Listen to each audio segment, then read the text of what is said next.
They didn't invite me to the wedding. Not because I was some distant, problematic relative or because I'd done something unforgivable. No. It was because they assumed I'd understand. That's what they told me. You're mature. You get it. You've always been the one who understands, my mother said, her voice laced with that syrupy guilt she perfected over years of disappointing me. But what they didn't get, what they never bothered to ask, was that this wasn't just about an invitation. It was about everything. Every slight, every overlooked moment. Every time I put out a fire while they danced through the smoke. So no, I didn't attend my sister's wedding. I booked a solo trip to Sedona, Arizona instead. I hiked the red rocks, sipped cocktails under the stars, and posted photos of my villa at the Enchantment Resort with captions like, "Healing where I'm valued." I unplugged. Not just from my phone, but from the version of myself they expected me to be. And as it turns out, while I was wandering through canyons and rediscovering peace, the wedding, my sister's perfect, curated, #ready wedding, fell apart. The groom ran out of the reception. Guests left early. The band refused to keep playing. And when I turned my phone back on, my inbox was a mess of missed calls and frantic messages, each one a small, desperate attempt to drag me back into the chaos they had chosen to leave me out of. But I should probably rewind, because none of this would make sense without a little background. My name is Jordan Blake. I'm 32 years old, born and raised just outside of Charleston, South Carolina, and currently living in Austin, Texas, where I work as a freelance UX designer. The kind of job that sounds made up to older people, but pays well enough for me to afford quiet mornings with good coffee, midday walks around Lady Bird Lake, and the occasional indulgent stay at boutique hotels when I need to disappear for a while, which happens more often than I like to admit. I'm the middle child, which already says a lot, doesn't it? Sandwiched between my older brother Ryan, the golden child who can do no wrong even when he's bankrupting his second tech startup, and my younger sister Lila, the family's princess. Lila, who had an entire bedroom makeover at 16 because she said the color of her walls made her feel emotionally constrained. Lila, who once called me sobbing at 2 a.m. because her fiancé, yes, that fiancé, forgot their anniversary, and I stayed on the phone with her until sunrise just to talk her off the ledge.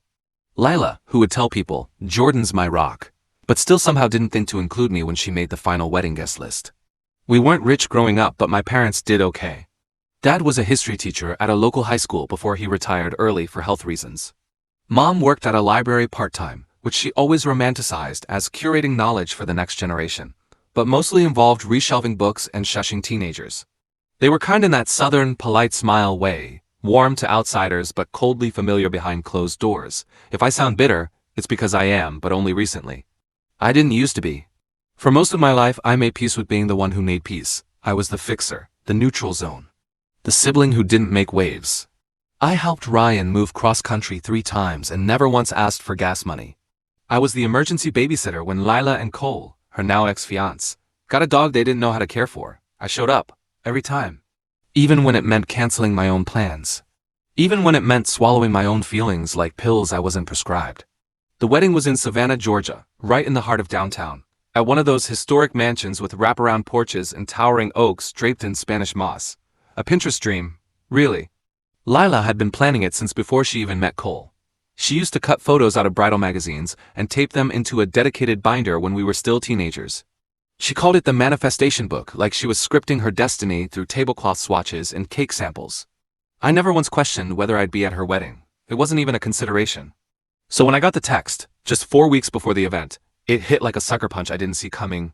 "Hey, just wanted to let you know the guest list is finalized and we had to make some hard cuts. It's nothing personal.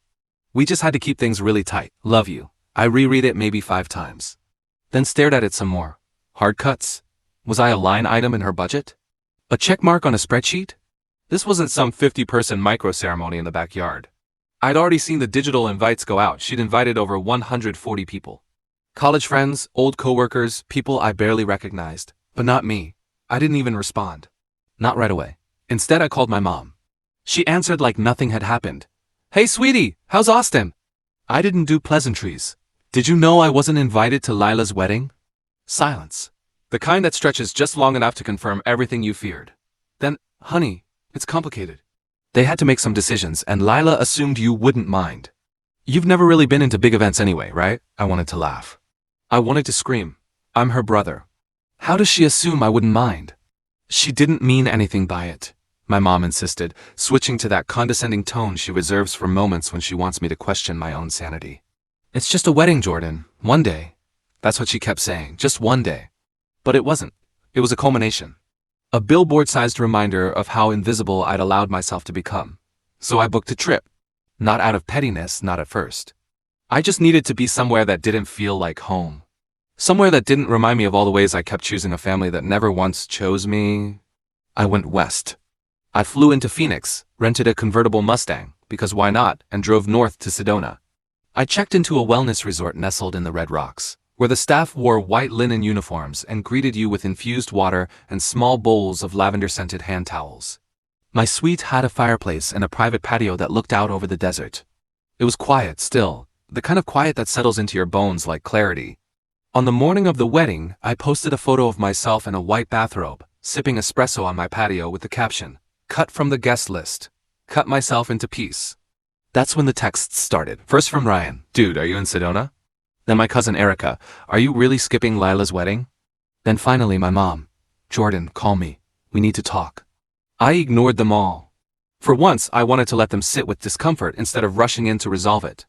I wasn't about to spend another second shrinking myself to make room for their dysfunction. What I didn't expect, what no one expected, was that the wedding would collapse faster than a Dollar Tree centerpiece. The first call that finally broke through wasn't from my mother or Ryan or even Lila, it was from Erica, my cousin. She rarely called, usually just sent passive-aggressive birthday texts. So when her name lit up my screen during my post-hike foot massage, I let curiosity win. "Jordan, oh my God, are you sitting down?" She said breathlessly. "I'm literally in a spa chair, Erica," I replied, eyes closed, head back. "What's going on?" She didn't even pause. Lila's wedding just blew up. The groom walked out. Like mid-reception. Just left. Vanished. People are still there? It's chaos. I opened one eye, then the other. "Wait, Cole walked out?" "Gone," she confirmed. Like some kind of mic drop exit. No goodbye, no explanation, just poof. They were arguing all through the dinner apparently, and then during the father-daughter dance he just slipped out. Some people think he left before the cake was even cut. I blinked. Wow. "That's not even the best part," she went on, her voice now laced with barely contained glee. "Lila had a full-on breakdown in the bridal suite. She threw a vase, cried off half her makeup. Uncle Drew and your mom got into a screaming match because she said this all could have been avoided if you'd been there to talk sense into Lila. Grandma legit told her she cursed the wedding by not inviting her own brother." I actually laughed. Loudly. A full-body laugh that made the massage therapist raise an eyebrow. "You're joking." "I swear on my Peloton," Erica said. "And now?" "Now everyone's trying to call you, like you're the one who ghosted the wedding. Your mom is in full panic, Lila is sobbing, people are leaving early. The DJ packed up an hour ago." I leaned back again, this time with a satisfied sigh. "Well," I said, "I guess they were right." "About what?" "That it was just one day." Erica wheezed. "Jordan, I'm sorry, but you won. This is legendary." I ended the call with a smirk and a sense of cosmic justice. For years I'd been the one to hold things together. The one who smoothed every rough edge, absorbed every insult with a calm head, and made excuses for everyone else's mess. And yet, the one time I chose myself, the whole thing fell apart without me. Maybe I wasn't the problem. Maybe I was the duct tape they kept ripping away until everything collapsed. By the next morning, my phone was an emotional landfill of messages. Some pleading, some angry. Some just bizarre. "You're being selfish. Your sister is traumatized. We need you. Jordan, please just call me. This is not the time to make a statement. We're family." I didn't answer any of them. I switched my phone to Do Not Disturb, took a yoga class with a view of Cathedral Rock, and later had brunch at a local cafe in town that served organic mimosas and vegan banana pancakes. So good, I briefly contemplated moving there. But then came the voicemail I did listen to. It was Lila. She was crying, of course. "Jordan, I know you're mad, but please, I didn't mean to hurt you. I was just overwhelmed. Everything's a disaster. Cole's gone. Mom's yelling at me. I don't even know who I am anymore. I need you." I almost felt something. Almost. But then I remembered how her voice sounded in the text. All emoji hearts and detachment. Like I was a piece of furniture she didn't have room for. That wasn't someone who was overwhelmed. That was someone who never thought I mattered in the first place. So I did what any emotionally neglected middle child with a luxury suite and full spa access would do. I took another picture. This one of my toes in the hot tub, Sedona's orange cliffs blazing in the background, captioned simply, "When you finally choose peace over performance. Hashtag no regrets." It got over 300 likes in under an hour. People from high school I hadn't talked to in years were commenting. "Living the dream, teach me your ways. This is so iconic." My mom, however, was not as amused. She called 6 times, left 3 voicemails, then tried using Ryan's phone when I blocked hers. Then she emailed. Who even does that? Jordan, you've made your point. Now come home. Lila needs her brother. We all need to talk. This is not who we raised you to be. She was right, this wasn't who they raised me to be. They raised me to be a mirror, a sponge, a fixer. The guy who kept the family's secrets in a box labeled, "Don't make a scene." They raised me to be convenient, but I wasn't that anymore. I sent a single email back. "Hi Mom, thank you for finally noticing my absence. Unfortunately, I'm currently very busy enjoying it, Jordan." And then I booked another 4 nights. The second half of my trip was bliss. I took a jeep tour through the canyons, kayaked along the Verde River, and had dinner at a mountaintop restaurant where the sunset looked like something God painted after a really good nap. I slept better than I had in years. No buzzing phone. No anxiety about being pulled into drama, just quiet, real, honest quiet. I was getting ready for a sound bath session. Don't knock it till you try it, when I got a message from Ryan, the golden boy himself. "Dude, call me. Mom and Lila are losing it. They're trying to stage some kind of intervention when you get back." I rolled my eyes. I wasn't even home yet and they were already prepping for the family guilt tour. Classic. Then another text. This one from Erica. "Okay, so Lila's trying to reschedule the wedding. With a new guy, like immediately. Says she refuses to be embarrassed. Your mom is acting like it's 1953 and her social standing is on the line. It's wild. Stay gone. Stay gone." That line stuck with me. For years I stayed in their drama. In their dysfunction. In the middle of emotional firestorms that I didn't start but always got burned in. This time I had stayed gone, and everything had survived without me, or imploded. Which was honestly better. That night I poured myself a glass of Pinot, walked out onto the terrace, and thought about what I wanted.